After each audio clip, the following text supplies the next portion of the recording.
उनको हार मारते चले गए गुरु बाबा के पास। तो बोले आप ऐसा बोल रहे हैं, परशुराम अगर ऐसे होते जो अपने माता को मार दे, जो अपने भाई को मार दे। राजकुमार, मेरे जीवन काल का सिद्धांत रहा कि अगर किसी के द्वारा कोई अनैतिक कृत्य किया गया है, चाहे माता हो, चाहे भाई हो, चाहे जितना बड़ा सगा संबंधी क्यों न हो, उसको दंड मिलना चाहिए। ये हमारे यहाँ का सिद्धांत है। अब तुम्हारे पिता राजा बना बैठा है, एक बार नहीं दिखाई दे रहा है क्या हो रहा है? अब कहते हो परशुराम जी तुम्हारे परिवार से हो रहा है। राजकुमार, ये बताया गया अन्याय सही कर बैठ जाना ये महादुष्कर्म है। अन्यायार्थी भी अपने बंधुओं को दंड देना धर्म है। और अगर गड़बड़ किया है तो मेरे यहां से उसको दंड दिया गया है। तो बोले तुमने काहे नहीं माना? यह सूत्र हम तुम्हारे ऊपर लगा दे, तुम क्या कर रहे हो? या तो एक बार बताओ कि हमारे बस का नहीं है तो हम जाए, बताओ तो काय बने बैठे हो राजा? आखिर परशुराम के जीवन काल में देखा जाए तो राजकुमार, अगर मेरा अवतार हुआ तो किस लिए हुआ? हम किस लिए आए? का दुष्टम छत्रम भुवोर भारम, दुष्ट क्षत्रियों का विनाश करने के लिए, पृथ्वी का भूभार उतारने के लिए। अब्रह्मण्य मुनीन शत्रु, तो जितने भी दुष्ट क्षत्रिय थे, जितने भी आतताई थे, जितने भूभार थे, जितने अत्याचारी थे, उन सब के विनाश करने के लिए हुआ हमारा अवतार। वही कार्य हमने किया। और इतना बड़ा अत्याचार हो रहा है तो ये दायित्व किसका है? राजा का। अब बताया गया जिस राजा को ये नीति मालूम न हो, सोचनी है तो सोचनी इंद्रपति सुनीत न जाना, अजहिना प्रजा प्रिय प्राण। जिस राजा को ये प्यारी प्रजा अपनी प्राणों की समान प्रिय न हो, वो राजा सोच नहीं होता है। राजकुमार, तो ये बात परशुराम के ऊपर न लगाओ, काहे न माना? इसलिए कि हमारा जो कार्य है वो हमने किया, और जो तुम्हारे पिता का काम है वो तुम्हारे पिता ने नहीं किया। अब वैसे तुम भी हो। बोले जिसके घर में राम का भक्त पैदा हो, अच्छा खाली बता रहे हो कि राम के भक्त होते बड़े, अब उसे कर नहीं पा रहे हो। बहुत से लोग होते हैं वो भगवान को मानते पर भगवान की नहीं मानते, रामायण को मानते पर रामायण की नहीं मानते। तुम राम को तो मान रहे हो पर राम की नहीं मान पा रहे। भाई राम को मानते हो तो राम जी से बनो। राम करता क्या है ऐसी?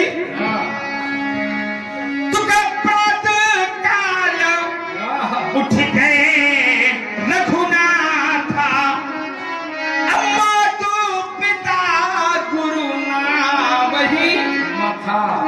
ये राम करता है। और जरा लक्ष्मण की तरफ देख लिया जाए, ये क्या करता है?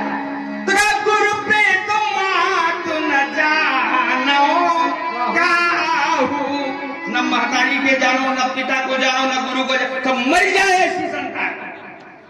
परशुराम को बता रहे हो तो परशुराम ने जो कार्य किया है कलयुग में कोई नहीं कर सकता। और किया, अपने पितु आदेश से किया, पिता के वचनों को पालन किया। और पुनः जिस माता का वध किया गया तो उसको भी जीवन दान दे दिया। जिसमें प्रत्येक माँ अपने पुत्र को जन्म देती है, लेकिन परशुराम ऐसा पुत्र है जिसने माँ को भी जीवन दान दिया है। तो राजकुमार, जो हमने किया है वो न सोचो, और जो हमने किया तो हम उसे स्वीकारते हैं, और तुम जो करते हो उसे स्वीकारते भी नहीं। हम स्वीकारते हैं। देखिए बातें आपने कहीं पर समाधान से नहीं ध्यान करने दें। अब पंडित जी, व्यास जी, हमारा आधा काम हो गया। अब तो धनुष तोड़ने वाले को राम को बड़ा अत्याचारी, अनाचारी, पापाचारी सब स्वीकार कर रहे थे, और तुरंत चौपाई निकल आई कि हमारा उद्देश्य पूरा हो गया। पंडित जी, तुम्हारे मुंह से तुम्हारी लज्जाओं को दर्शाया गया, आपके मुंह से निकल गया कि प्रातः काल उठ के रघुनाथा, अम्मा तो पिता गुरु ना वही। धोखे से कहीं नहीं कह दिया, कह दे ज्यादा गड़बड़ नहीं समझो, कह दे राम की प्रशंसा तुम्हारे मुंह से हमने करवा दी, करवाने की नहीं करवाई। और फिर मैं प्रमाण दे रहा हूं, आपके पिता की आज्ञा से हमने बात अन्याय कोई करे तो घर का व्यक्ति क्यों ना हो हम उसको दंड देते हैं। ये कहा इन्होंने, सगा से सगा। तो अन्याय अगर हो रहा है तो समाज में क्यों नहीं गए?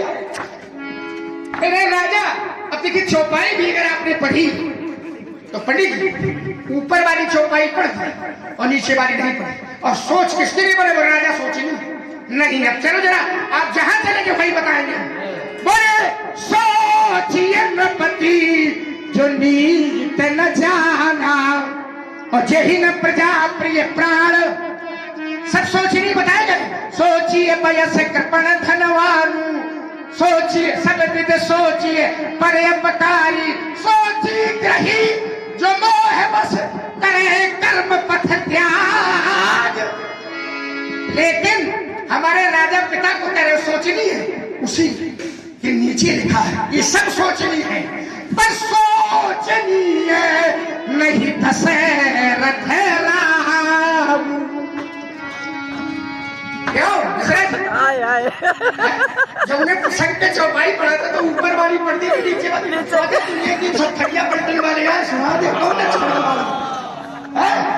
सोचनी नहीं दशरथ राऊ अभुवन चारि दस प्रकट प्रभाऊ। सब सोचनी है पर चक्रवर्ती दशरथ महाराजा ये सोचनी है नहीं है, यह सोचनी है निज बंध परिहारी। हमने कहा पिता माता को मारा, भाई का मारे, गुरु जी का मारे, इससे ज्यादा कौन सोच? तो गुरु जी अन्याय क्यों करेगा? अच्छा माताजी का कहे मारो रहा, कुछ अन्याय क्यों करेगा? पुत्र जब माता पिता की आचरण पुस्तिका जांचने लगे तो समझ लो कि कैसी संतान है। ऐसी संतान सोचनी। बहुत ऊंचा कुल नहीं, शास्त्र में कहा तुलसी भगत स्वपच भलो। दादा भगत स्वपच, स्वपच कहते हैं बहुत निम्न जाति में पैदा होने वाले। हम लोग अपनी भाषा में बेहतर कहा था तुलसी भगत स्वपच भलो। भक्त है अगर स्वपच भी है तो भला है, अच्छा है। क्यों अच्छा है? बोले जपे रैन दिन राम ऊंचो कुल के ही काम का जहन राम सो। बहुत लोग राम विरोधी हैं भैया, धर्मेश भैया, बहुत लोग राम विरोधी हैं। कौनों कहो कि राम काल्पनिक है और कभी कहो ये धर्म जो है ये कौनो रोग है। कहाँ घूम रहे? चलो रामलला के दर्शन करो, फरसा लिया। दुनिया की निगाहें लगी है इस समय अयोध्या। और आप हैं श्री रमेश चंद्र द्विवेदी जी, ये श्री लक्ष्मण जी एवं श्री परशुराम जी के सुंदर अपने प्रसन्न होकर के 100 रुपए का योगदान भगवान श्री लक्ष्मण एवं भगवान श्री परशुराम जी के चरणों में प्रदान किए हैं। समिति को से धन्यवाद। अब देखिए एक चौपाई केवल पढ़ूंगा, अब आपकी बात को मैं पूरा करूंगा क्योंकि आपका नाम क्या है? धर्मेश। और गांव का नाम क्या है? हमने पढ़े यार पंडित जी, हम थोड़ा चिंतन करने लगे। देखिए जरा ये मौलिकता हमारी कहाँ सही है, आपसे जचवा लेते हैं सही जगह जचवा। आपका नाम है धर्मेश और गांव का नाम है महारामऊ। ये दोनों परमात्मा के अंश से जुड़ी हुई है। जैसे धर्मेश शब्द है तो धर्मेश में पहला अक्षर कौन है? धा। व्यंजन में धा का कौन सा स्थान है? का से लेकर के धा तक गिनो 19वां स्थान है। जोड़ दियो आप। कवर के चवर के टवर के तवर में आता है तो 500 को 20 था दादा ना का स्थान है 20वां और ना से एक पहले है ना तो क्या स्थान हो गया? 19वां। धा फिर रा का है 27वां स्थान, फिर माँ का है 25वां स्थान और मामा एक है मात्रा लगी जिसका 7वां स्थान, फिर 30वां स्थान। तो जोड़ो 19, 27, 25, 7 और 30। जोड़ो जरा कितना? 19 और 27 46। ऐसे 46 माँ 25 4625 71 ऐसे है ना? अरे हाँ हाँ ऐसे क्या कहते जोड़े हो गए आप हाँ में हाँ मिला रहे आज इधर देखिए मौलिक तय कहा गई तो था 19 और रा 27 27 और 19 46 माँ 25 46 56 66 5 71 71 और 7 78 और 78 और 7 30 78 और 30 को जोड़ो कितना 108 108 हुआ ऐसे जोड़ दे तो 1 धन 0 धन 8 बराबर 9 और 9 का अंक है ब्रह्म का ब्रह्मकांक माने रामांक रामांक ब्रह्मांक माने पूर्णांक यही राम जी का अंक है और सम्मान में भी लिखा जाता है श्री श्री 108 और राम सीता के वर्ण का भी अगर आप योग करेंगे तो 108 बनेगा। हमने सही गणित लगाई बैठे बैठे राम इनमें भी सब है 108 तो 108 बने। अब हमारा मुल्क बात बताइए जाओ कौन मंदिर जाओ पूजा पाठ कथावाच की तरफ कहाँ से तो लगने दादी भूल रहे एक ले लो भाई 108 मिलाए हो अब जहाँ से तुम विरोध कर रहे हो यहाँ से भी 108 मिला बार बार मुनि प्रवर कहा राम सन राम रामचरितमानस में यहाँ भी राम और वहाँ भी राम रा अक्षर क्या है 27वां और आकार लगा है बड़ा तो 27 को 29 अम्मा 25वां अक्षर है तो कितने हो गए 27 तो 29 और 25 54 एक 54 उधर एक 54 इधर तो दोनों मिलकर के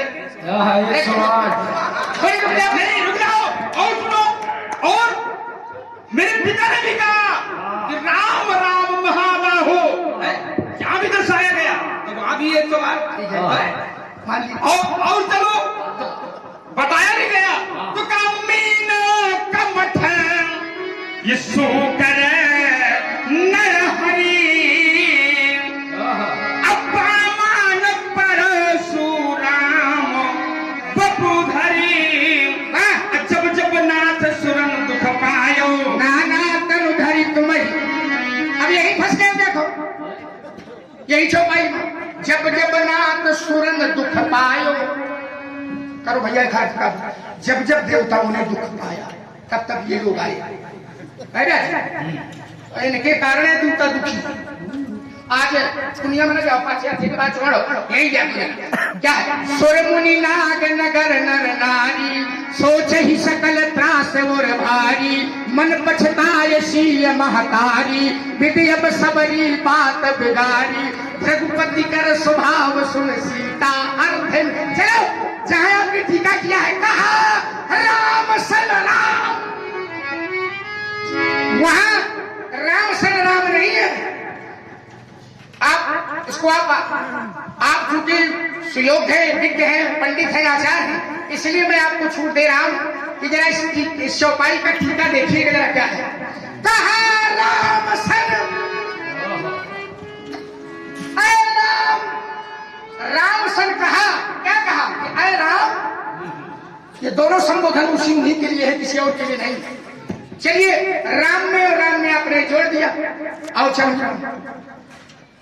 सीता में